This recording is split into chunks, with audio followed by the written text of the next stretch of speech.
Capítulo 59. O poder do exemplo.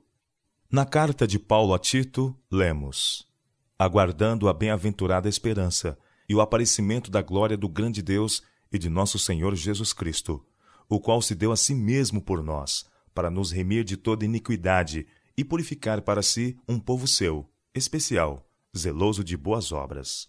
Tito, capítulo 2, versos 13 e 14. Essa grande obra deve ser feita apenas por aqueles que estão dispostos a ser purificados, a se tornarem peculiares e manifestarem zelo nas boas obras. Quantos evitam esse processo purificador? Não estão dispostos a viverem a verdade e parecerem diferentes aos olhos do mundo. É essa mescla com o mundo que destrói nossa espiritualidade, pureza e zelo. O poder de Satanás é constantemente exercido para entorpecer as sensibilidades do povo de Deus, a fim de que a consciência não seja sensível ao erro, e os sinais distintos entre eles e o mundo sejam eliminados. Tenho frequentemente recebido cartas com perguntas acerca do vestuário, e alguns não têm compreendido corretamente o que escrevo. Uma classe que me tem sido apresentada como imitando as modas do mundo tem sido muito vagarosa e a última a ser afetada ou reformada. Outra classe a quem falta gosto e ordem ao vestir tem tirado vantagem do que escrevi e ido ao extremo oposto. Considerando livres do orgulho, observam aqueles que se trajam com bom gosto e ordem como sendo orgulhosos. A esquisitice e o descuido no vestuário têm sido considerados por alguns especial virtude. Alguns tomam um rumo que lhes destrói a influência para com os descrentes. Desagradam aqueles a quem podiam beneficiar. Conquanto as visões tenham reprovado o orgulho e a imitação das modas do mundo, também têm censurado aqueles que são descuidosos acerca de sua aparência e faltos de asseio pessoal e no vestuário. Tem-me sido especialmente apresentado que aqueles que professam a verdade presente devem ter particular cuidado em aparecer perante Deus no sábado, de maneira a demonstrar que respeitam o Criador que santificou e honrou de maneira especial esse dia. Todos os que consideram o sábado devem ser limpos, asseados e ordeiros no vestir, pois devem aparecer diante de um Deus zeloso, que se ofende com a sujeira e a desordem e que assinala cada mostra de desrespeito. Alguns têm achado errado usar qualquer coisa sobre a cabeça, senão uma touca para proteger do sol. Esses vão a grandes extremos. Não pode ser classificado como orgulho o uso de uma touca de bom gosto, de palha lisa ou de seda. Nossa fé, se colocada em prática, nos conduzirá a sermos modestos no vestir e zelosos de boas obras, para podermos ser distinguidos como peculiares. Mas quando perdemos o gosto pela ordem e asseio no vestir, virtualmente deixamos a verdade, pois ela nunca degrada, mas eleva. Os descrentes olham para os observadores do sábado como desprezíveis, e quando as pessoas são negligentes em seu vestuário, ásperos e rudes em suas maneiras, sua influência fortalece os incrédulos em suas conclusões. Aqueles que professam ser cristãos em meio aos perigos dos últimos dias e não imitam o humilde e abnegado modelo, colocam-se nas fileiras do inimigo.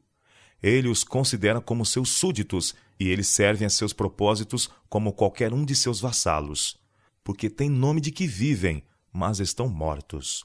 Outros os tomam como exemplo, e por segui-los perdem o céu. Quando não houvessem eles professado ser cristãos, seu exemplo teria sido evitado.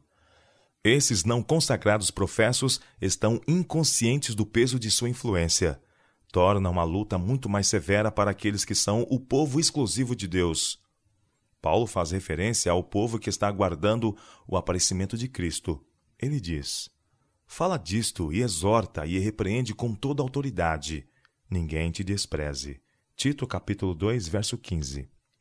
Quando damos um testemunho contra o orgulho e a adoção de modas mundanas, enfrentamos desculpas e autojustificativas. Alguns insistem no exemplo de outros. Tal irmã usa saias balão. Se é errado para mim usá-las, também o é para ela. Os filhos seguem o exemplo de outras crianças cujos pais são adventistas. O irmão A é um diácono da igreja. Suas filhas usam saias balão. Por que não posso usá-las e elas podem? Aqueles que, por seu exemplo, fornecem aos não consagrados argumento contra os que querem ser peculiares, estão sendo pedras de tropeço no caminho dos fracos. Esses darão contas a Deus por seu exemplo. Sou frequentemente interrogada: o que a senhora pensa sobre as saias balão? Respondo que já lhes mostrei a luz que me foi dada a esse respeito. Deus me revelou que as saias balão são uma vergonha e não deveríamos dar a menor aprovação a uma moda levada a tamanho ridículo. Surpreendo-me ao ouvir que a irmã White diz que não é errado usar saias balão pequenas. Ninguém me ouviu dizer isso. Após ter visto o que me foi mostrado a respeito das saias balão, nada me induziria a dar o mais leve encorajamento a quem quer que seja para usá-las. Saias pesadas e saias balão são igualmente desnecessárias. Aquele que nos criou nunca pretendeu que fôssemos deformadas pelas saias balão ou qualquer coisa parecida. Mas o povo de Deus tem por tanto tempo sido conduzido pelas invencionices e modas do mundo que não está disposto a agir independentemente delas. Quando estudo as Escrituras, fico alarmada por causa do Israel de Deus nestes últimos dias. São exortados a fugir da idolatria. Receio que estejam entorpecidos e tão conformados com o mundo que seria difícil discernir entre o que serve a Deus e o que não serve. Está aumentando a distância entre Cristo e seu povo, e diminuindo entre eles e o mundo. Os sinais distintivos entre o professo povo de Cristo e o mundo quase que desapareceram. Como Israel de outrora, seguem as abominações das nações que o cercam. Pelo que me tem sido mostrado, as saias balão são uma abominação, são indecentes, e o povo de Deus erra quando as prova e adota, mesmo no mínimo que seja. Aqueles que professam ser o povo peculiar e escolhido de Deus devem excluir as saias balão, e seu ato deve ser uma viva repreensão aos que a usam. Alguns podem alegar sua utilidade. Eu já viajei muito e vi grande inconveniência a observar-lhe o uso. Muitos alegam necessidade, sob desculpa de saúde, de usá-las no inverno, quando na verdade há maior dano nelas do que nas saias alcochoadas. Quando viajo em carruagem e trens, tenho frequentemente sido levada a exclamar: "Oh, modéstia, onde está o teu pudor?" Tenho visto muitas mulheres em vagões lotados, e quando tentam avançar, as saias balão têm de ser erguidas e posicionadas de uma forma indecente. A exposição das formas é 10 vezes maior naquelas que usam saias balão do que naquelas que não as usam. Se não fosse pela moda, aquelas que tão imodestamente se expõem não seriam vaiadas. Mas a modéstia e a decência precisam ser sacrificadas à deusa da moda. Que o Senhor livre seu povo desse repugnante pecado. Deus não terá piedade daqueles que são escravos da moda. Supor, porém, que há uma pequena conveniência no uso de saias balão, prova que elas devem ser usadas? Mude-se a moda e a conveniência não mais será mencionada. É dever de cada filho de Deus perguntar: em que estou me separando do mundo? Suportemos as pequenas desvantagens e estaremos do lado certo. Que cruzes o povo de Deus carrega? Ele se mistura com o mundo, participa de seu espírito, veste-se, fala e age como ele. Ouça os seguintes versos: que do mesmo modo as mulheres se ataviem em traje honesto, com pudor e modéstia, não com tranças ou com ouro, ou pérolas, ou vestidos preciosos, mas, como convém às mulheres que fazem profissão de servir a Deus, com boas obras. 1 Timóteo capítulo 2, versos 9 e 10. E ouça também: o enfeite delas não seja o exterior, no frisado dos cabelos, no uso de joias de ouro, na compostura de vestes, mas o homem encoberto no coração, no incorruptível trajo de um espírito manso e quieto, que é precioso diante de Deus. Porque assim se adornavam também antigamente as santas mulheres, que esperavam em Deus e estavam sujeitas a seu próprio marido. 1 Pedro capítulo 3, versos 3 a 5. Grande é o poder do exemplo. A irmã A aventura-se a usar pequenas saias balão. A irmã B pensa: não é mais prejudicial para mim do que para a irmã A usar saias balão. Então, ela usa uma saia um pouco maior. A irmã C imita o exemplo das irmãs A e B e usa saias balão um pouco maiores do que A e B, mas todas alegam que suas saias balão são pequenas. Os pais que pretendem ensinar seus filhos sobre os males de seguir as modas mundanas têm uma dura batalha pela frente. Eles ouvem: por que, mamãe, as irmãs A e B e C usam saias balão? Isto é errado para mim, também o é para elas. O que podem os pais dizer? Devem dar um exemplo correto aos filhos, e embora o exemplo dos professos seguidores de Cristo leve os filhos a pensar que seus pais são muito cautelosos e severos em suas restrições, todavia Deus abençoará os esforços desses pais conscienciosos. Se os pais não tomarem uma decidida e firme posição, seus filhos serão levados pela corrente, pois Satanás e seus anjos estão agindo sobre a mente deles, e o exemplo de professos não consagrados torna muito mais trabalhosa a obra de convencê-los. Mas, com fé em Deus e fervorosa oração, os pais crentes devem trilhar a dura senda do dever. O caminho da cruz é para a frente e para o alto. E quando nele avançamos, buscamos as coisas que são de cima. Devemos deixar mais e mais à distância as coisas que pertencem à terra. Enquanto o mundo e os professos não convertidos marcham para baixo e para a morte, aqueles que escalam o monte têm de fazer esforços ou serão lançados abaixo com eles. Os filhos que pertencem a este mundo são chamados filhos das trevas. Foram cegados pelo Deus deste século e são guiados segundo o espírito do príncipe das trevas e não podem apreciar as coisas celestiais. Os filhos da luz têm suas afeições postas nas coisas do alto e deixam para trás as coisas deste mundo. Eles obedecem à ordem: saí do meio deles, apartai-vos. E então a promessa condicional: e eu vos receberei. 2 Coríntios capítulo 6, verso 17. Desde o princípio, Cristo escolheu seu povo do mundo e ordenou-lhes que fossem separados, não tendo nenhuma comunicação com as obras infrutuosas das trevas. Se amam a Deus e guardam seus mandamentos, conservar-se-ão distantes das amizades e dos prazeres do mundo.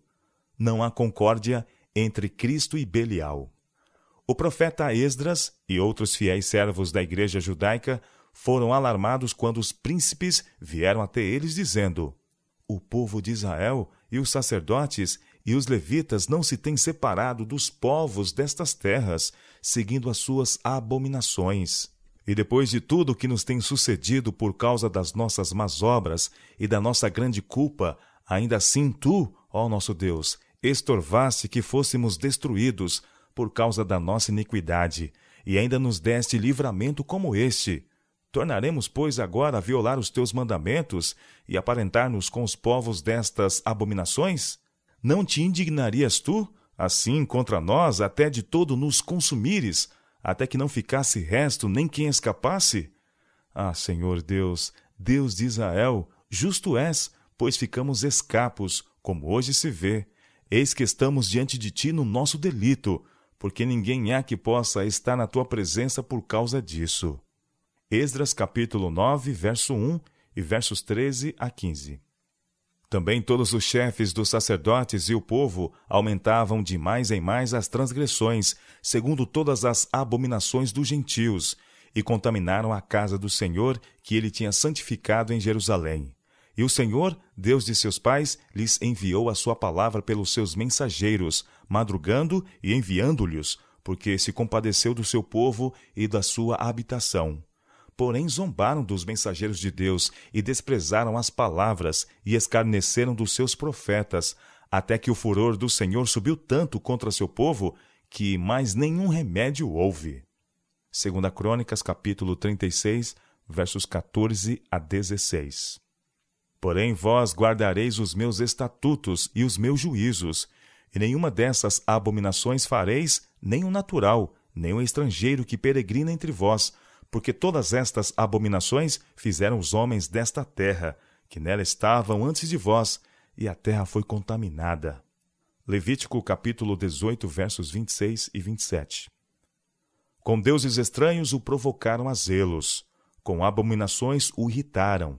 Sacrifícios ofereceram aos diabos, não a Deus, aos deuses que não conheceram, novos deuses que vieram há pouco, dos quais não se estremeceram seus pais. Esqueceste da rocha que te gerou, e em esquecimento puseste o Deus que te formou. O que vendo o Senhor os desprezou, provocado a ira contra seus filhos e suas filhas, e disse: esconderei o meu rosto deles, e verei qual será o seu fim, porque são geração de perversidade, filhos em quem não há lealdade. A zelos me provocaram com aquilo que não é Deus, com as suas vaidades me provocaram a ira. Portanto, eu os provocarei a zelos com os que não são povo. Com louca nação os despertarei a ira. Porque um fogo se acendeu na minha ira, e arderá até o mais profundo do inferno, e consumirá a terra com a sua novidade, e abrasará os fundamentos dos montes. Deuteronômio, capítulo 32, versos 16 a 22. Lemos aqui as advertências que Deus deu ao antigo Israel. Não era vontade divina que eles vagueassem por tanto tempo no deserto. Ele os teria levado rapidamente à terra prometida, houvessem eles se submetido e apreciado serem conduzidos pelo Senhor. Mas, porque muitas vezes o ofenderam no deserto, ele jurou em sua ira que eles não entrariam em seu descanso, salvo 2 pessoas que o seguiram plenamente. Deus requeria que o povo confiasse somente nele. Ele não tencionava que eles recebessem auxílio de quem não servia. Por favor, ouça o seguinte. Ouvindo, pois, os adversários de Judá e Benjamim, que os que tornaram do cativeiro edificava o templo ao Senhor, Deus de Israel, chegaram-se a Zorobabel e aos chefes dos pais e disseram-lhes: deixai-nos edificar convosco, porque, como vós, buscaremos a vosso Deus, como também já lhe sacrificamos desde os dias de Esar-Adom, rei da Assíria, que nos mandou vir para aqui.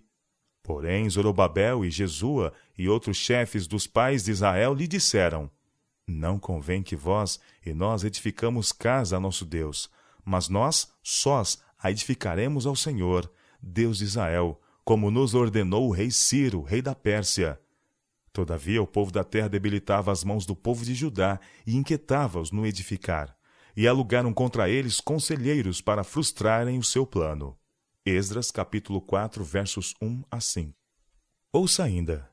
Então apregoei ali um jejum junto ao rio Ahava, para nos humilharmos diante da face de nosso Deus, para lhe pedirmos caminho direito para nós, e para nossos filhos, e para toda a nossa fazenda. Porque me envergonhei de pedir ao rei exército e cavaleiros para nos defenderem do inimigo no caminho, porquanto tínhamos falado ao rei, dizendo: a mão do nosso Deus é sobre todos os que o buscam para o bem, mas a sua força e a sua ira sobre todos os que o deixam. Nós, pois, jejuamos e pedimos isso ao nosso Deus, e moveu-se pelas nossas orações. Esdras capítulo 8, verso 21 a 23. O profeta e os líderes não viam o povo da terra como adoradores do verdadeiro Deus, e embora esses professassem amizade e desejassem ajudá-los, eles não ousaram unir-se com eles em nada que se referisse à adoração. Quando subiram a Jerusalém para edificar o templo de Deus e restaurar seu culto, eles não pediram ajuda do rei para que os assistisse no caminho, mas com jejum e oração buscaram auxílio do Senhor. Eles criam que Deus defenderia e faria prosperar seus servos com seus esforços para servi-lo. O Criador de todas as coisas não necessita de ajuda dos inimigos para estabelecer seu culto. Ele não pede sacrifício de impiedade, nem aceita ofertas daqueles que têm outros deuses diante dele. Muitas vezes ouvimos a observação: vocês são muito exclusivistas. Como um povo, deveríamos fazer qualquer sacrifício para salvar as pessoas ou conduzi-las à verdade. Mas não ousamos nos unir a elas, amar as coisas que elas amam e ter amizade com o mundo, pois estaríamos em inimizade contra Deus. Pela leitura dos seguintes textos, veremos como Deus considerava o antigo Israel. Porque o Senhor escolheu para si a Jacó e a Israel para seu tesouro peculiar. Salmo 135, verso 4. Porque és povo santo ao Senhor, teu Deus, e o Senhor te escolheu de todos os povos que há sobre a face da terra, para lhe seres o seu povo próprio. Deuteronômio, capítulo 14, verso 2. Porque povo santo és ao Senhor teu Deus.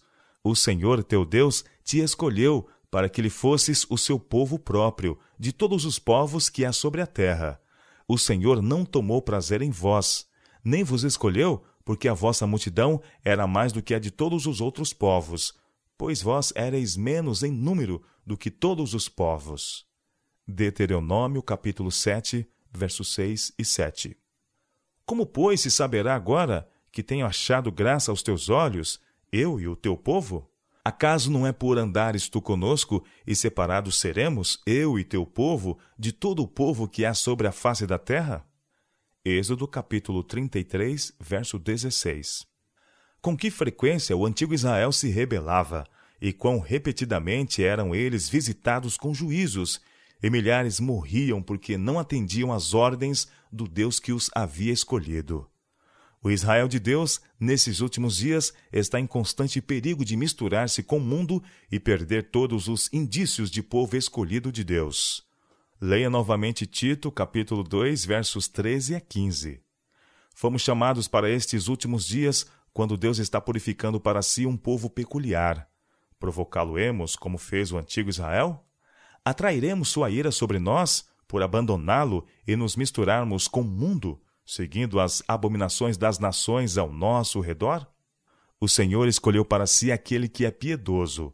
Essa consagração a Deus e a separação do mundo é clara e positivamente ordenada em ambos os testamentos. Há um muro de separação que o Senhor mesmo estabeleceu entre as coisas do mundo e as coisas que ele escolheu do mundo e santificou para si. A vocação e o caráter do povo de Deus são peculiares. Suas perspectivas são peculiares, e essas peculiaridades os distinguem de todos os outros povos. Todo o povo de Deus na terra é um corpo, desde o princípio até o fim do tempo. Ele tem uma cabeça, que dirige e governa o corpo.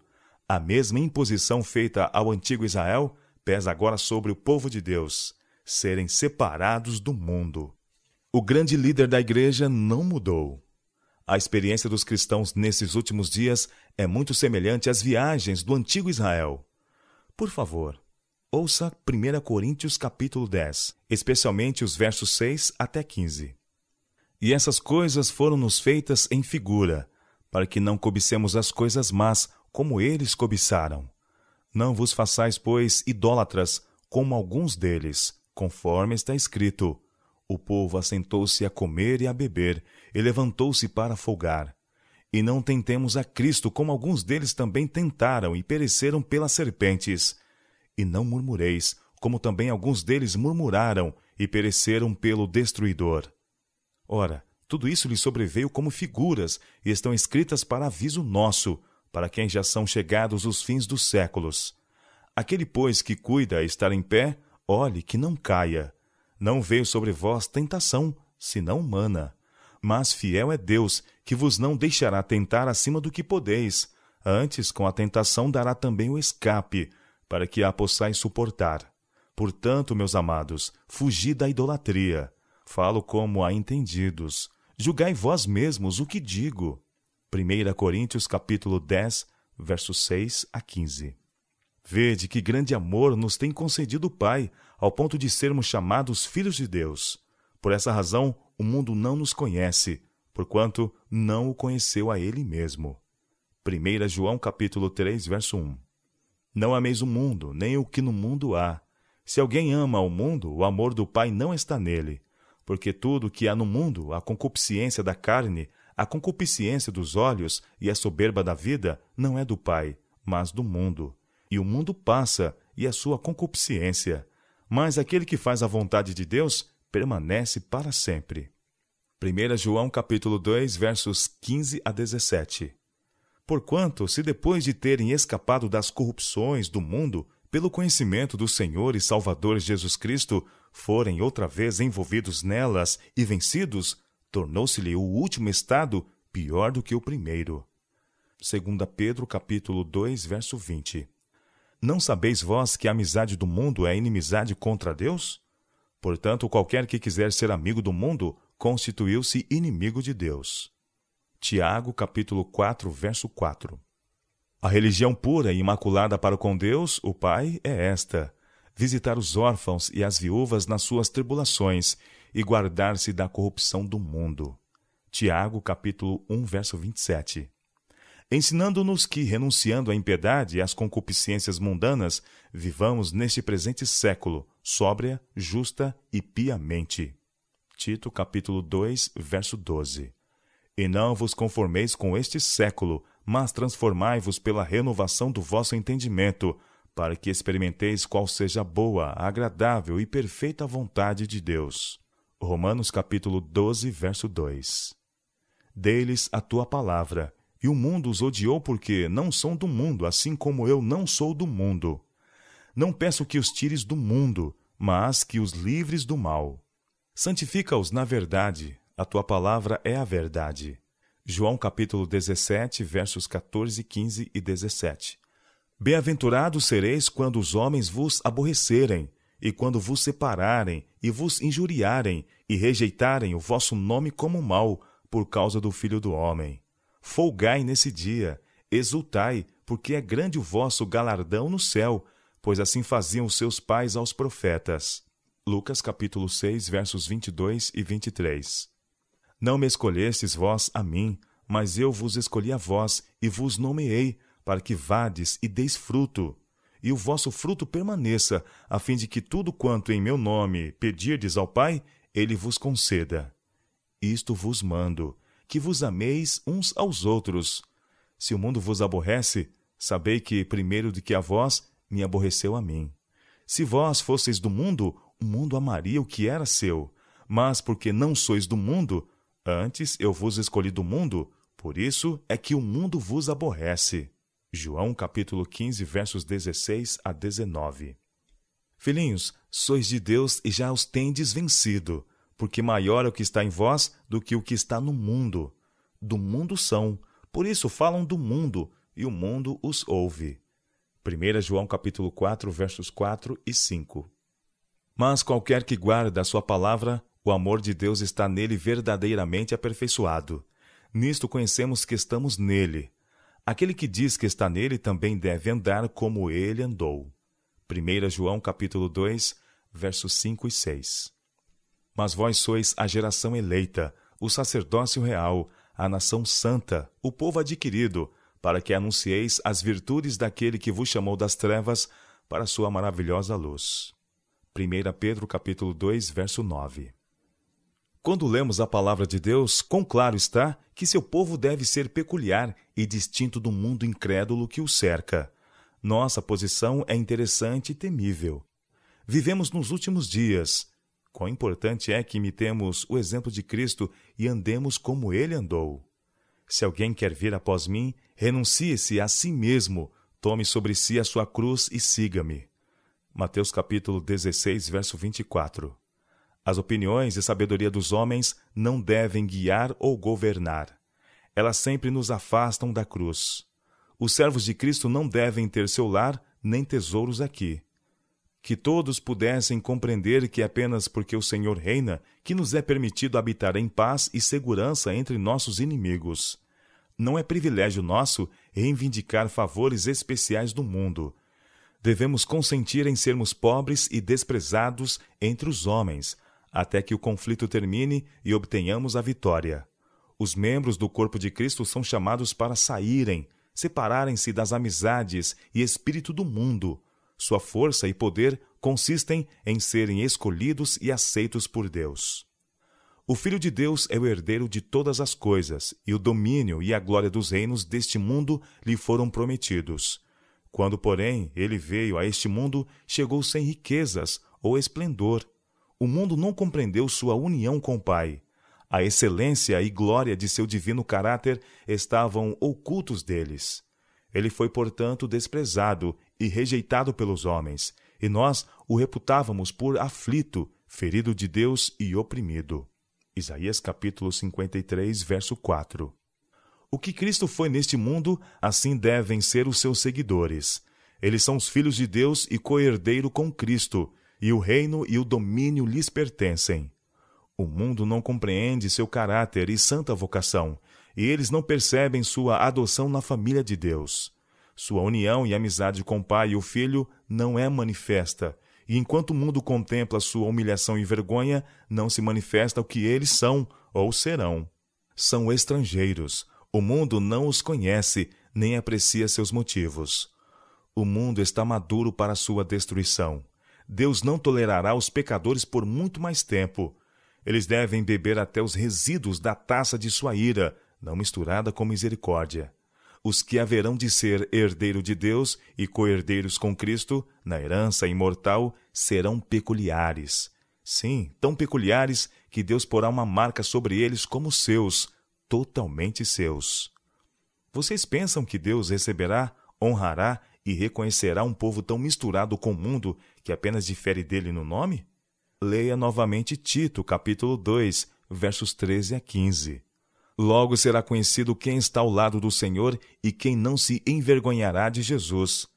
Aqueles que não têm coragem moral para conscientemente assumir sua posição diante dos incrédulos, deixando as modas do mundo e imitando a abnegada vida de Cristo, envergonham-se dele e não